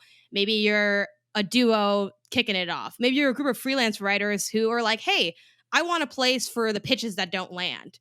I'm going to set up a little blog. Do y'all want to just put your stuff up on the blog if you want? And we make a little crew. That's totally great. Like, I love that stuff. Bonus if you can, do stuff where you can generate income through like, a Kickstarter, a Patreon, whatever. Like, I think most writers, right, we want to support each other, we want to see each other get paid. It's passing the same $50 around. I think the number one scam with working for free is, or working for really so low that it might as well be free, where it's like, oh, I get $300 for 33 articles a week or something. You know, it's like, okay, well, and again, if you need that $300 and you're okay with what's happening for now, I mean, yeah, I don't pay your bills. Like, I'm not going to tell you not to take that. But you'll notice that a lot of these kind of mid to lower tier sites, look at who owns the site and who owns the site that owns that site. Because I'm guessing that company is pretty big, makes a lot of money, and they often, in my opinion, trade on the labor that they can't afford to pay more for. So they'll kind of give you this woe is me, we're so small, if we could pay more, we would. But how do they stay established and how do they develop the name they do have? It's off of the labor of underpaid or unpaid workers. It's like you might want to write for, games, right? Because it's like, oh, well, people know games. They have 14K on Twitter and I only got 40 people or whatever the case may be. But like, how did they gain that? It was through you. So I think a lot of times writers will sort of not realize how valuable their work actually is and not realize that like you actually built it and you're trying to like get clout off them having gotten like the clout from the exploitation. And now you're joining in in being exploited. And now when you leave, they're going to just keep doing it and they're going to do it forever. And then, even worse, they can mention, and that's why they have these stories. Like, we have writers who go off to Polygon and IJ. It's like, yeah, but did you I don't know if you're out here crafting incredible talent off like a mom and pop shop. I think this is a big corporation that assigns way too much work, churns through writers, and they can keep doing it because people are desperate, thirsty, and eager to write about games. And we all work for very little in this industry. And when you start off, you work for even littler, and it's and they know that. They know that if they're not going to get it from you, they're going to get it from somebody else, and they will, and they'll keep doing it, and they'll get their 30K, 50K, 100K, whatever they have. But they'll still tell you that they can't afford it. I always look at those sites now that I'm like further in my career, and I'm like, if you can't afford to have workers, then you can't afford to have articles up on your website. Like, I don't have any money for a budget right now for pen pixels either. And that's why I don't have any articles that aren't written by me. And I think too, like, people have to realize how you're so eager to have like this other like clout from something when you can establish that for yourself. And again, I know people will look at what I've done and say, well, I had IGN, I had Kind of Funny, I had all this other stuff. But again, I didn't always have that stuff. And I still always had like my own blog, my own thing. Like, people have hit me up so many times asking to write for my website for free. Like, literally just being like, oh, you don't have to pay me. I like just want to write something. And I'm like, I'm not going to do that. And I'm like, also, I wish you didn't send me that. You don't tell people this, open up a tab and just write it yourself. Obviously there's benefits to having a team and having editors and things. And there are times where it can be beneficial. I wrote for like a small site called Big Cultures way back in the day, which I think has died and then maybe been resurrected. And that was pretty much free, but it was kind of like a small group and there was no like higher corporation. It was just like a little team. So that didn't feel as jank as some of the other work I went on to do, where it was like 5 news stories a day, 5 days a week for $500 a month, $25 a review. That wasn't good, yeah. So that's kind of, I think, the situation that we really fall into. So I think the TLDR is, if you're going to write for free or write for very low pay, really know what you're getting into. Make sure you're getting something big out of it. And also make sure that the people who are doing this are, it's like one person, 2 people, like a small team, and not like a really big corporation, or also not someone that has like a huge team. I think at a certain point, like, okay, if you're generating some income, but it's like you grow too big and now you're like, well, if I pay the 50 writers, but we only make $5,000, I'm still only going to pay you. It's like, yeah, but you kind of, you built it unsustainably, and now you're telling me that you can't like leave the exploitation that you yourself created. It's like there is, unfortunately, I think, indie exploitation in the press side, and they'll tell you your sad story about how, well, I'm just one person. I'm like, yeah, but you're one person with a team of 50 writers that look up to you, and that you have to take some accountability somewhere in that. So yeah, be careful. Don't try not to get too exploited, and try not to also exploit people either, because I think at a certain point that can become easy to do because everyone's eager. So they're like, oh, I could write for Mhm. $10 an article. Sure, $10 more than I had, and it's like, yeah, but maybe there's a different way to go about it that's more beneficial for you, that builds up you and your thing. Because also they can throw their site under the bus at any time, or they can like end it. And then I mean, I know many, many, many writers whose entire portfolios are gone in an instant. So yeah, back up your stuff, make your own thing. No one can shut you down but you. And there's something that's always really powerful in that. So, self or your own project is in like unemployment insurance in this industry, like having your own thing. It's like, Mhm. okay, you'll always have like some kind of consistent, I'm in the biz, I'm here, I'm putting out work. But yeah, that's our biggest trap scam thing. It's so much scarier on your side of things. Granted, I still have one foot in the media door as well with Oh 6-1, yeah. but like it's horrifying. We just have to deal with assholes, but you have to deal with like assholes. Yeah. And I think I don't know, I guess the difficulty of there not really being a roadmap, I think there's a lot of I don't know how to get in here, so I'm just gonna kind of like start elbowing my way through. It's very mosh pity, but not in a fun way. It's like a mosh pit, but people are getting hurt like really bad. It's like, oh no, like this is someone should shut this down. This is how it's supposed to go.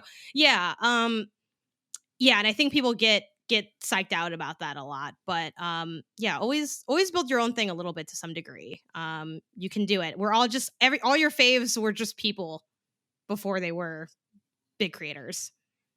Yeah, like you were saying earlier, like we're not going to punish you for having a WordPress website. You can make a WordPress website because we'll know really quickly who are the genuine folks Yeah. and who are the bullshit folks. Even if you have like a Tumblr, Wix, you could do No, a free Wix honestly, website. Mhm. Like there are ways to do it. yeah, Especially well, I was gonna say just especially now in this age where like Twitter isn't the only primary platform people are using for social. Like I've seen creators reach out to me with their Tumblrs. I've had Yeah. Instagram is kind of seeing this not resurgence, but just like blossoming, I guess, as a creator friendly, like gaming creator friendly platform. So it's like TikTok. they're yeah, TikTok, absolutely. So yeah, I was just gonna mention that one of the writer that I referred to that I like asked about like the working for free, it was Austin Walker. Mm. And he mentioned that like people knew him from his Tumblr blog, like I think it was called like Clockwork Worlds or something. He's like, people Yeah. literally have recognized me from this, and it's like a nothing small thing I did a million years ago. Which I don't know if he's since resurrected because I think he's also like he's done a couple posts in his post press kind of creative avenue field that he's now sort of occupying. But yeah, you always have that, and that's like that is only going to increase in value if you stick with it. Like no one listened to like my podcast bit by bit for the most part, right? It was really small, but like now like I can put out something and like way more people listen to it. But like I'm still the same person cranking out stuff. It's just that over time, eventually you sort of start to break through, and you don't actually necessarily break through at some of those, I think, smaller places that you might feel like, well, I need to start here. Like if I have to start mm, here because the beginning has to be scrappy. And it kind of does, but it doesn't need to be you building up someone else necessarily. Especially if you're not really getting anything out of it. Again, edits and stuff can be cool, but also like, who's that editor? Is it just you, but with like in a different font? Because that's like not necessarily, gonna be fire edits to begin with. Like, what are their skills, what are their qualifications?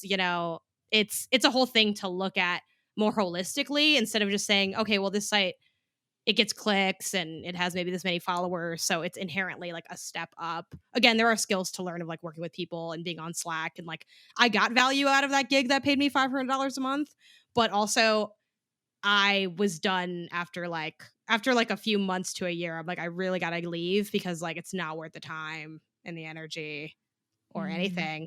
And maybe they pay a little more now, but I don't think so. And they're still Oh very much no. up and running and nice and healthy and great and owned by a big company. So yeah, but I don't know. Yeah, it's easy to start your own thing. I think we obviously Janet explained it to exhaustion. Like we all start our own things. Like I'm sure everybody has their own origin story. Like with the 6-1 side of things, yeah. Again, horrible thing to say. Thank God for lockdown. That's how I got my start. Really, just being able to grind out pieces, like just Yeah. doing the free Wix thing for a little bit until my unemployment checks came through, and then Hell finally yeah. paying for Mhm. the at the time it was like $15 a month just to host a website without the stupid little Squarespace sticker. And just trying to knock out pieces, and then eventually, yeah, you gain the trust from PR folks. You start to garner that relationship with developers, and yeah, you just like grind it out for a little bit on your own. You'll eventually become a familiar name. Again, everybody talks to each other. It's a small industry, so it's you don't have to succumb to, yeah, 10 articles for 10, or would you say like $10 for like an article? Awful. Yeah. 10 bucks Although for like I was 10 articles. getting, yeah, I was getting 25 for a review, or a feature. And I was getting, I guess, like God, $5 per news article, because like 25 a week. Yeah, about right. Yeah, about maybe a meth. little bit more, about That's $5 an so article, a news little article. money.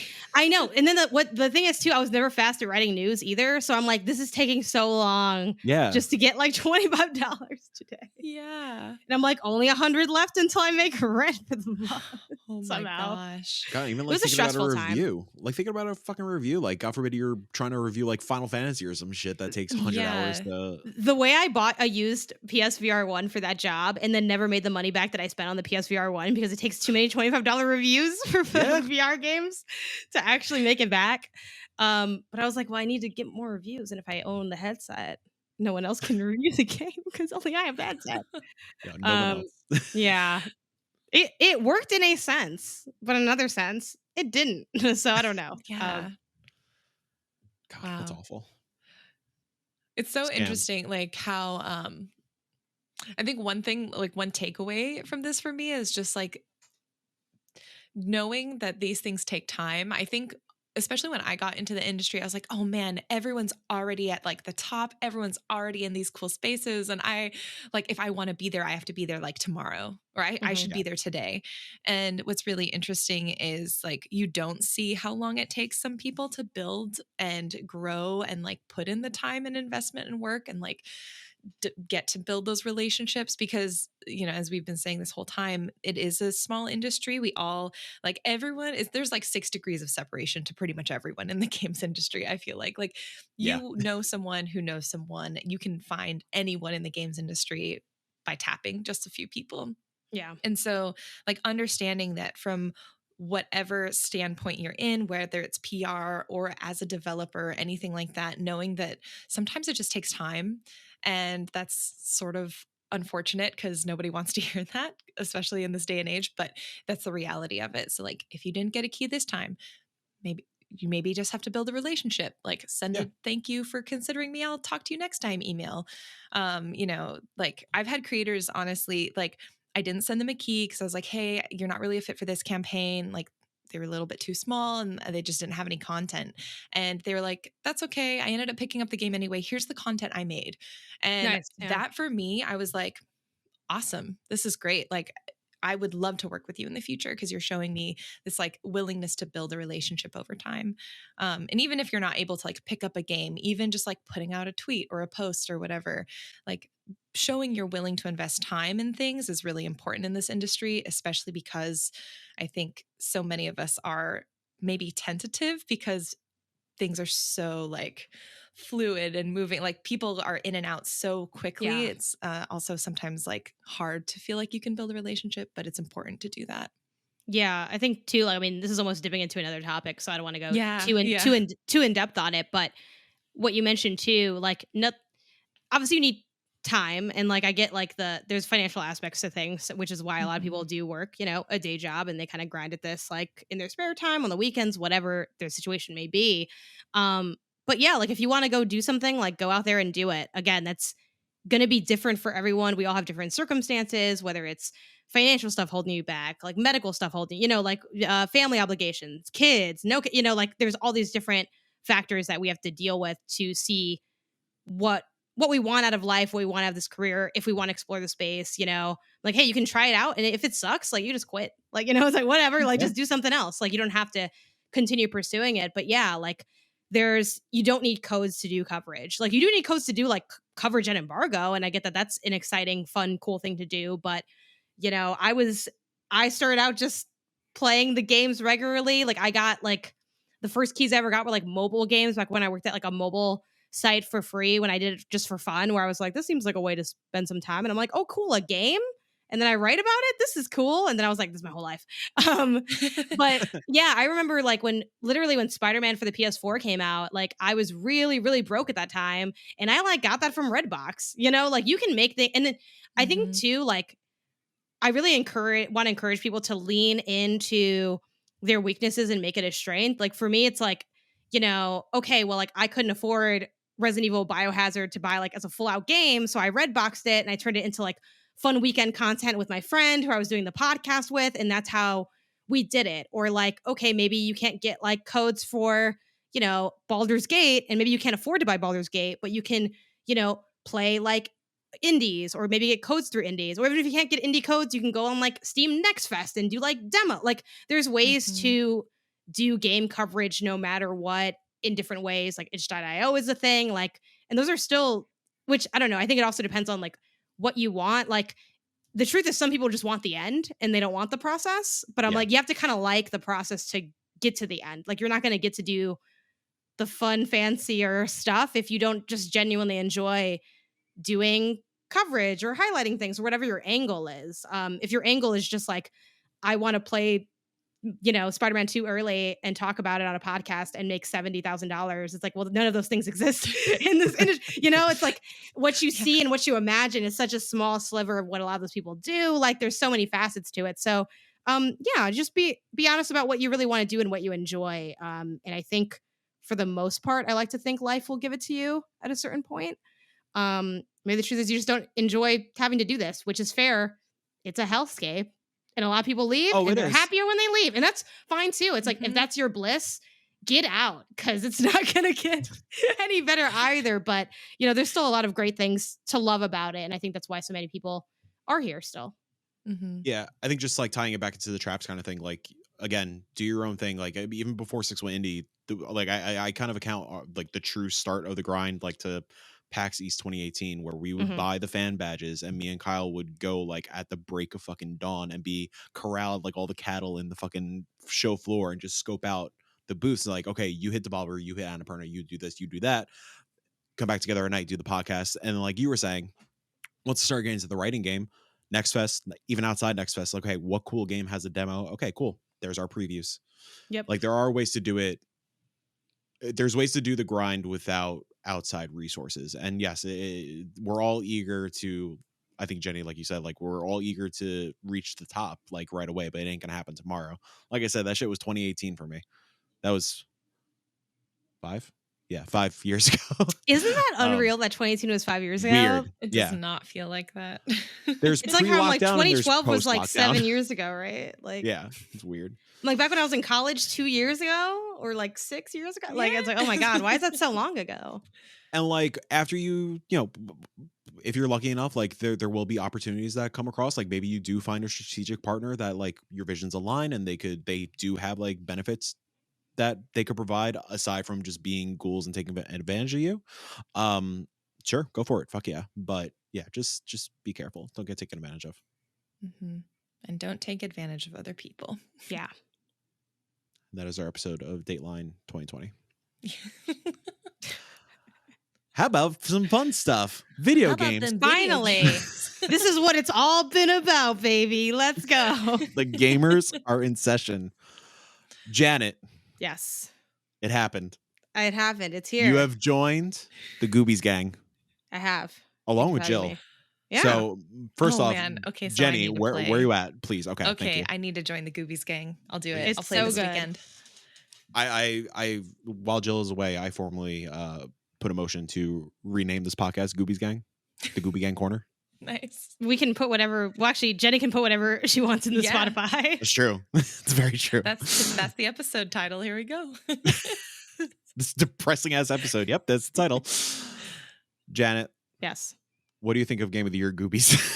Honestly, I really liked it. This is such a funny one for me because I never played Vampire Survivors and I still haven't. Yeah. And yet here we are, you know? And it's funny because I was like joking. Obviously, Vampire Survivors, really acclaimed game. Everyone loves it. Everyone's it's so good, so whatever, right? This is like a similar style in terms of like auto going, you know, rogue like auto shooter situation, but everything's goo and they're goo people. And that's the difference. And like, what can I say? I'm a simple gamer. Like I know Vampire Survivors. Am I the vampire? Am I the survivor? I don't know. Like it's enough for me to just not get around to it. But Goobies still took me a while to get around to it, not gonna lie. But I'm like, That's fine. I am interested in the fact that they're little goo blobs. The Goobies, they're a dense material. It takes some time to sink in. Yes. But I'm like, something about the shape spoke to me, and also you spoke to me on the podcast about the game. Sure. But yeah, I mean, genuinely. So, but straight up, like the aesthetic, the vibe is very charming to me. I love something that's cute. I love something that's derpy. I really get a kick out of, I don't know, it's funny because I have a high appreciation for dense storytelling, intense narratives, but also like the dumbest thing in games possible. Like those are my kind of two favorite ends of the spectrum. So the fact that there's like, a character named Dizzy Wizzy, it's like, stop selling, you sold, but it's exactly as you described. It's an auto shooter. You're sort of roaming around. There's different, so all of them Goobies. Oh yeah.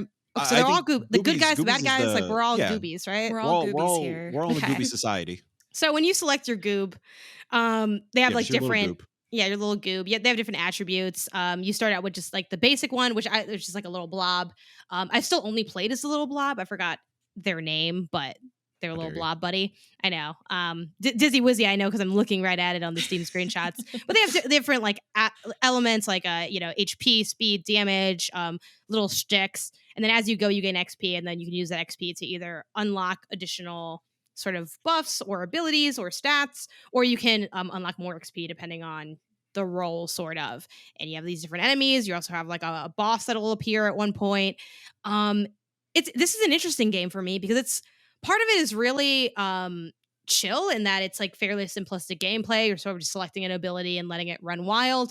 And then part of it's like really stressful as I'm kind of trying to squeeze between like the two pieces. And then you're sort of playing with builds really easily, which is fun, where like I had one build that was very like buffed up in terms of regaining HP. I forget what it's called like they all have funny names too, the cards. It'll be like, Stacker Jack or something. And it's like you stack up like points or something. Like they all have silly little names to them.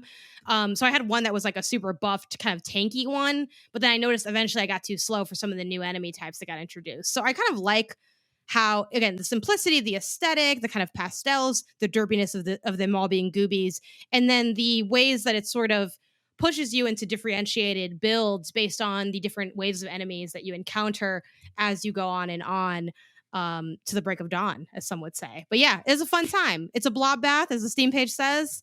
I took too long to get to Goobies. Don't make that mistake. Go to Goobies now. Developed and published by Knifes, which is, it just keeps getting better. Name. It just keeps getting better is the thing. It's very charming. And there's a demo available, but also the game itself is like $6. So not to shade you if you don't have the $6, but like, I don't know. But while you can still download games without being afraid it's going to bankrupt people, download this one. Yeah. What do you think of the sound effects? I like the sound effects. Also, sometimes the soundtrack like hits.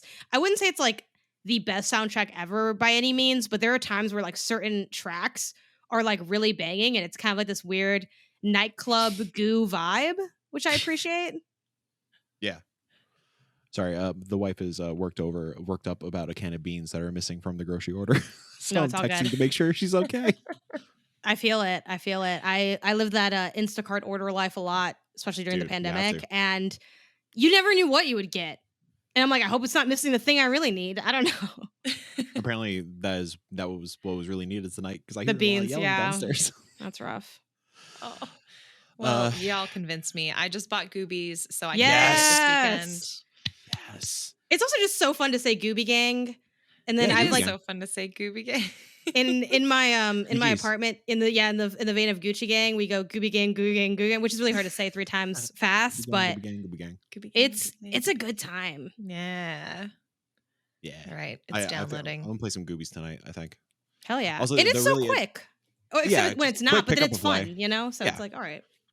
Yeah, I think like my best run was like I was gonna ask maybe for Mike if you've played Vampire Survivors, because Vampire Survivors has like that 15-minute countdown basically. Yeah. So you know, or however long, I'm forgetting because it's been a minute, but you know how long like each run is going to take. Does it work like that where it's like you have this much time to like try and get as much done in your run as possible? Or is it just like forever? You Oh, can Jenny, just, it counts up. oh, it counts up. Okay. It counts up. Nice. How long you can last. Yeah. Oh, How long can you goop? okay. All right. I'm ready. Yeah, and something like it does, Jenny, you haven't played Vampire Survivors, or is this your only Survivors like that you've played so far? Yeah. So Ooh. the kind of interesting twist that Goobies presents, when you defeat a boss, you kind of go through like a roulette wheel will pop up, Yeah. and that will give you like an extra skill, and Mm-hmm. sometimes it'll like upgrade your skills by like ×3, ×2, whatever, like anything like that. There's also like an embedded achievement system where like if you do certain things in the game, you will unlock perks for successive runs. Cool. So like one of the first things you get is like Vampire Survivors or other Survivors likes, it will auto aim, or you unlock this perk, you can control aim with the right stick. So if you are more of that active player, you could do that as well. I put that on and I instantly turned it off. I was like, nope, you do your thing, Gooby boy. Yeah, I had the same feeling where I'm like, finally. Then I'm like, actually, I don't want to do this. I just want to run around in circles until it all like takes care of itself. Yeah, I guess I'm just here now. I don't know if I should go to other Survivor life. I think that I just live here. And this will just be my weird fact about myself that I've only played this one. I really want that for you. Also, I think, are we having the most serious discussion and deep discussion of Goobies of anyone on the internet? Because I feel like 100%. that's got to be maybe true, it. right? Yeah. We're the 1%ers of the Gooby gang. The Gooby influencers. The Gooby influencers. We'll have to, Goobens. even though Nope. No, we'll work on it. No. the Goobenheimer, I don't know, there's like something there. Goobenheimer. It's Goobin time. We'll have to share our stats in the Discord and then report back to people, even though I'm sure my stats will be like kind of abysmal, but I have my moments where I'm like, oh, then I crawl over all this XP and I just roll through it. Oh, I still gotta try playing with other goo people, but yeah, we'll see. Yeah, I know Jill unlocked Whoozy Woozy recently. Yeah, she did put that in Slack. So I'm very excited to hear Discord, rather, right? I'm very excited to hear Jill's thoughts next week. And Jenny's. Very excited. Jenny, you also played the many pieces of Mr. Coup. Yes. Which looks incredible. Yeah, I got this. I know nothing about this game. This is I'm just like stealing Jill's calendar, to be honest. On the Indie Informer, she has a calendar up. How often does she update it? Either all the time or not. I don't know. I'm not here to judge. I'm here to collect the data, Yeah. So I was like, that calendar, freaking copy paste. But genuinely, I did start looking at it, and I built myself a game calendar in Notion for myself that like, how much will I update it? So you're copying Jill's work. Yeah, I'm just copying Jill's work. Sure, but okay. I'm doing it based on, again, I use it the way anyone would use this stuff. What speaks to you? So I looked at like upcoming releases and I was like, okay, cool. That's when Paleo Pines is coming out. And I saw this, the many pieces of Mr. Coup or Co or whatever it is. I started playing it last night. It's good. It's really cool. It is trippy as all hell. So let me set up what this game is. I'll just read straight from the description on Steam. A whimsical point-and-click adventure with a surrealist story, astounding hand-drawn animation, and hilarious puzzles. Mr. Coup is trapped and broken in pieces, but most of all, he has no idea what's going on. Is that a giant chicken over there? This is such a funky game because, well, again, the animation's all, it's really like a surrealist cartoon, like an old school cartoon.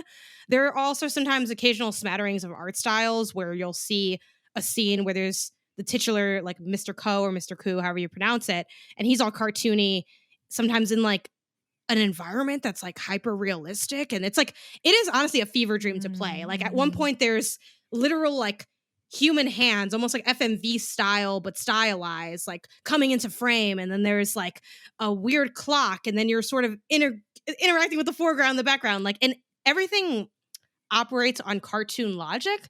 So the game is simultaneously fairly intuitive and not intuitive at all, because things don't work. They work in like bizarro cartoon logic. So it'll be something like you grab a thought bubble and you can turn it into a rain cloud. And that rain cloud, if you drop it in regular ground, can grow a mushroom. And then when you press down on that mushroom, another one pops up. So you're sort of learning the language of the world over and over again. And it changes per each scene almost. There are a couple of like little hint systems and things that sort of gesture you towards the solutions. And there's a literal hint system in the game, which is beautiful. Love when puzzle games have a hint Oh, that's system. great. But yeah, it Mhm. is. It honestly, I was playing on Steam Deck. Works great on deck too. The technical statement is like, we don't know how it works on deck, but I think it works great. You can just use the touchpad. You can also use the touch screen, but I think the pad works well as the mouse. Um, I was playing this last night for like, I don't know, half an hour, 45 minutes. At one point, wide eyed, my mouth just completely open, just staring into it because every single moment of this, you never knew what would happen next. It was delightful, but also kind of disturbing. So, like, if you're into weirdo art stuff and puzzle games, I think this is kind of like a must to at least check out because it's unlike anything I've ever played. And I think they do a pretty solid job at crafting the puzzles themselves. So, it's supposed to be pretty short. I think like Cool. a 2 to max 4 hour kind of experience. So, we'll see if this is one I can see through to the end. But I literally never, you have no way of predicting what's going to happen next at any instant. It's Well, yeah, so if you scroll all the way down to this on the Steam page, you just see half a man kicking a bottle of eyeballs. Yeah, I'm all yeah. in. Mhm. Yeah, it's like it's super trippy. It's like very like almost it makes Alice in Wonderland look very tame. You know, it's just like anything could turn into anything at any time, and it's sort of twisting in on itself. It's like a surrealist set of Russian nesting dolls almost. It's trippy, but yeah, check it out. The many pieces of Mr. Co. Apparently, it's also on some consoles as well. I think it's on Oh, PlayStation and maybe Switch, but I'll grab those as people are maybe stayed on. Okay, it's on Switch for sure. Yeah, PS5, Switch, PS4, Xbox One. Don't know how it runs on those because it's a point and click. Keep in mind, sure, but yeah. again, on deck, I've been enjoying it a lot. Yeah, What's this that? looks What's that really trophy list look cool. like? You know what I'm saying? What? What's that trophy list look like? Probably pretty easy. Gosh, I have no idea. I mean, I think it'd be super fun as like a little platinum, but I don't know if it has one offhand. Maybe I'll hunt for that too, and I'll swing back before the end of the show to It does have a platinum. state that out. Okay. Hmm. Maybe check it out on PS5 because I imagine it won't be too bad. You know, use the stick as the mouse, but like it just depends on how you feel about that in games, I guess. Yeah, it's probably just a little slow, but Yeah. whatever. Oh, beat the game without hints? No, you lost me. Yeah. Steam Deck it Mhm. is. Yeah. Can you like? I wonder, do you have to do that your first? I imagine you could do that like on a replay though. Oh, probably. You know, Mhm. that's not. Listen, that's not too I needed bad. the hint system in a little to the left. I can't. No. No, I feel you, but I just you could like pretend. You know what I mean? Like after you beat it once, just beat it again Hey, good. and Yeah, not click fake the it. hints. But I don't Yeah. know. An empty trophy. Yeah. Jenny, I also have a key for Moonstone Island. I have not started it yet. How is it?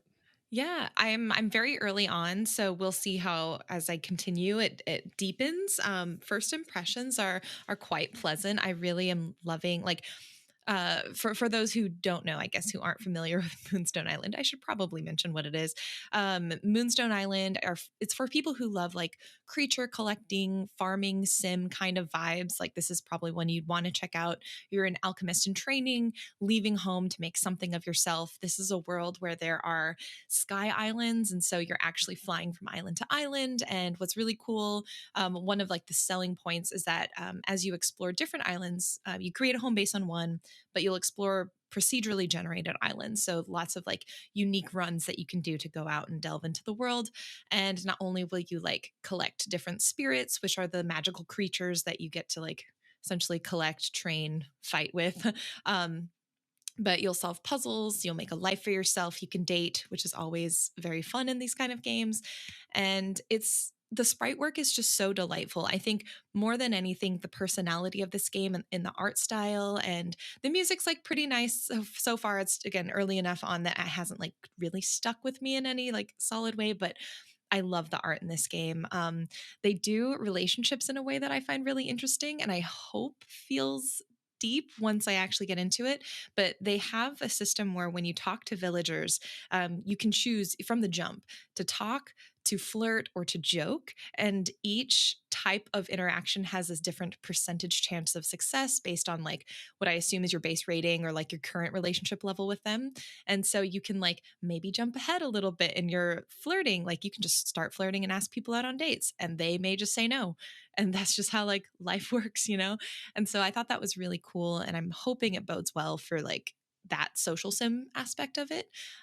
There's a lot of customization in terms of decorating your place, building out gardens, and I'm very excited to see how this goes. I played the demo way back when it was available during the Steam Next Fest, and I was really impressed. I thought it was a solid demo, so I'm just really hoping that they can carry it through a longer experience and not just in that like hour long sort of package that you get in a Yeah, demo. for sure. Yeah, it looks delightful. I know a lot of people are Hmm. ranting and raving about it. So I'm Yep. also glad in terms of like Raw Fury. It seems like this, and I was a little concerned that like cassette beasts would cannibalize this a little bit, just Mm. another creature collecting game in their Hmm. library. But seems to be standing out on its own, especially with the cassette beasts expansion coming or out already. I I think forgot. it's out. I love it. I think so. Oh, y'all, if you haven't played Cassette Beast, by the way, It's freaking outstanding. great. It is It so is good. the best Pokemon game in the past like 10 years. Yes, it is. I Damn. just finished it and I was like, I think this made me fall in love with like Pokemon style creature collecting games because I've started every Pokemon game and I haven't finished one in ages. Mm. I was Cassette Beast is so good. So Yeah. if y'all want more creature collecting, Moonstone Island, but definitely also hit up Cassette Beast. Yeah, Raw Fury is like killing it lately. Also, I'm just like Hmm. looking at like some of the recently released titles, like Friends versus Friends is really Yeah. good. Obviously, Cassette Yep. Beast. We talked about Mr. Sun's Hatbox recently. Kingdom 80s, like they're fucking killing it. Even they got the Snufkin game coming out. They got Post Trauma. Come on, Raw Fury doing God's work. Hmm. Doing some good work there. What else you want to talk about? You've been playing Um, some other stuff. Yeah, it's funny because I've been so like really deep into Cosmic Wheel Sisterhood and like Yeah, exploring that. So the last like this week, I kind of just like taste tested a lot of games and just sort of yeah, dove in and saw what was out there for my backlog. There's one game, it's called Pacaret Down the Bun Burrows. And yeah. It this is is. a really cute pixel art game Sold. about finding bunnies. Yeah. You play this girl. And I'm sorry if I'm like butchering, it's French and I'm sure I'm ruining the pronunciation, but you play this young lady named Pacaret. And basically, you go deeper and deeper into the rabbit hole. With each level, you try to capture the bunny, but they evade you they all use the same logic. If you like head straight towards the bunny, it will always move away from you. If it can see a dead end, it will always avoid the dead end. And if you try to intercept it and it has a choice between right and left, it'll always choose left, which Interesting. that like my brain is still taking a bit to like figure out what that means because it's a lot of me just like chasing a bunny and hoping I get it. That's honestly, is that That's working for how. you? Because that would be what That's I what I would do. do. Because I'm like, I'm not So going to try to far- learn it.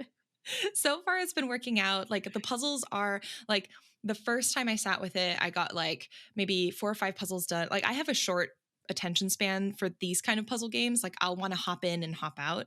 I did like 5 puzzles the first time, hopped out, did another 5. Now I'm slowing down.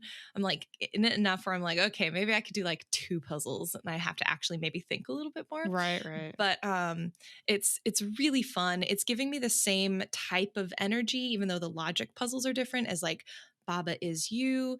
And for folks who are familiar with Patrick's Parabox, it has Yes. that kind of energy too, where you start to see patterns outside of like the singular puzzle you're in. There's a bit more of a meta game happening, and I love when puzzle games do this.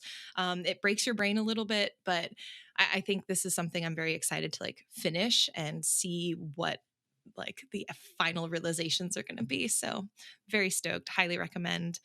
And then I've been diving to Ghost Well, Lore. real quick before Ghost Yeah. Lore, I just want to highlight a game that's in a bundle with Parakeet. A Slug's Dream.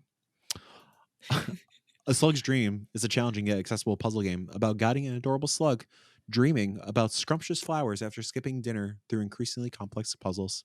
Shout out to you, Slug's Dream. Go check it That's out. amazing. I love that. Yeah, I've been in very much like a puzzle game mood lately. So this has been really scratching that itch, and it's got cute bunnies. So Yeah, you really can't all go you need. wrong. Um, and then Ghost Lore, which I Yeah. played the demo of a long time ago, and now I'm finally like hopping in. This one is really cool because it's an ARPG, so in the veins of like a Diablo kind of style game or even Path of Exile. And initially, it was a bit hard for me to get into. I think anyone who's not already a fan of the genre, you'll probably find like the beginning to feel a little bit dense. And there's just a lot of there's customization system. The maps are procedurally generated. There's like a lot of information with like the classes and the glyphs, and it can feel a little bit overwhelming.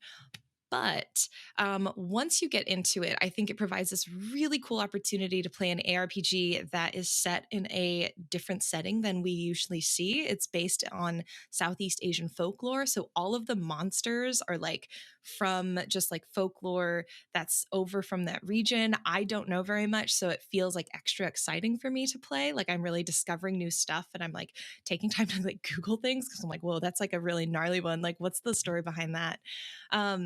And it looks really retro. So I think if folks are like, oh, I don't really like old school retro vibes, probably not for you. But I found I really liked it. And there's a food system where it's like you eat food for different buffs and things. And the food pictures are just amazing because they're just like, I think they're actually like just really pixelated JPEGs of like actual food photographs. Amazing. And so it looks really delicious. And I don't know, there's this sense of nostalgia that it like really brings out. And I'm like, I'm not even from that area, but I can feel like the love the developers have for it. So yeah, I highly recommend it if you're looking for like a Path of Exile like as you're playing. Nice. In the doc for games we're playing, I just wrote LOL.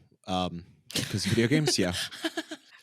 I mean, I played through the Mortal Kombat campaign. I'm currently playing Liza P, but we're not going to talk about that here. So I'm just going to play Mom for a second. Jill, Axolotl. Mike was right. Yeah, I'm always right. This is a ridiculously good time. Magical Delicacy, which I think is a Whitethorn joint, right? Yep. Yeah. It is. Wholesome. I'm taking this from the Steam page. A wholesome pixel art platformer. Cook magical delicacies from a vast collection of ingredients in your own shop. Explore an unfamiliar town and deliver tasty treats to the townsfolk, singular. Learn new ways to traverse, discover secrets, and experience a unique witchy world. Jill says, this just shot up my most anticipated list. That's all I got for you. Well, this is my anticipated list, not most anticipated list. Listen, just in case, just I just look. I'm not trying to show you magical delicacy. Obviously, Jill sees something here, and that's great for Jill. I just want to clarify before she comes back and is like, "I said I anticipate. I didn't say most of it." You know what I mean? Like, that's all. Thanks for keeping me in check. Yeah. And also, Loop Hero. It's very true. Loop Hero, my go-to sick game. Loop Hero fucking slaps. And I've been meaning to go back to it since I got my Steam Deck because it's the perfect handheld Steam Decky game. If you're unfamiliar with Loop Hero, I'm just going to take it from the Steam description. Actually, no, the Steam description is bonkers. I'm not going to take it from the Steam description. Now I got to see what it is. Hold on. I have to go look now. The leash has thrown into the world of a timeless loop. Yeah, it's like you're looping around a literal loop, and you're just it's going kind of like an auto. You're going in a circle. It's an auto battler kind of thing, but it's fucking rad. And there's like some city building elements into it. If you haven't played Loop Hero, play it. It's a good time. Underrated Devolver joint, I say. Yeah, I forget that that's Devolver, actually. Yeah, it's like one of those Devolver joints, like similar to Cosmic Wheel Sisterhood. It's like one of those Devolver joints that they don't talk about a lot. Oh, just once again, I must implore everyone play Cosmic Wheel Sisterhood. It's so good. I have it ready to go. I kicked it down the list in terms of weeks because I'm gonna talk about it, I think in like a week or so. I got like an extension, so I put it off even longer. But I have it locked and loaded. I wish I wasn't like this, but I am. I will get to it though, and I'm excited to. Sweet. Well, and then Jill also wrote Goobies Gang at the end of this as well. Wrote Goobies, go Goobies Gang. Go Goobies Gang. I feel like Goobies, maybe, I don't know if it's, well, Loop Hero can be a little thinky too. I think Goobies is less thinky than Loop Hero. I feel like Goobies is like a front runner for a sick game. Yeah, Goobies is a very good sick game. I mean, any Survivors like is a good sick game. Yeah. I would say probably the more complicated one would be like Soulstone Survivors. That takes a little bit more energy, and that has like a lot more systems in play. Arguably, I think that is the best like Survivors like no shade to Goobies. I'm Goobies Gang ride and die, but great like ultimate sick gang. Also, they look like a boogie, so if you have a cold and you have a runny nose, like it's perfect. There you go. Join the Goobies Gang. What's Jill write for the outro? That's the end of this week's council. Thank you everyone for joining us. Where could people follow the show? We're on Spotify, Apple Podcasts, and Google. Oh, we got on Google? We are on Google. I can Okay. confirm officially. We made it. Oh my Big god. time, Yay. baby. Happy 8th. The crazy 8s as they The call it. crazy 8s. Yeah, you put the two O's in Google together and flip them vertically. That's an 8. Look at that. Wow. And we put the 2 O's in Goobies right there. There you go. Exactly. Yeah. Wow. People listening, let me know what animal part you would like attached to you in in the future when that technology exists. Until next week, goodbye.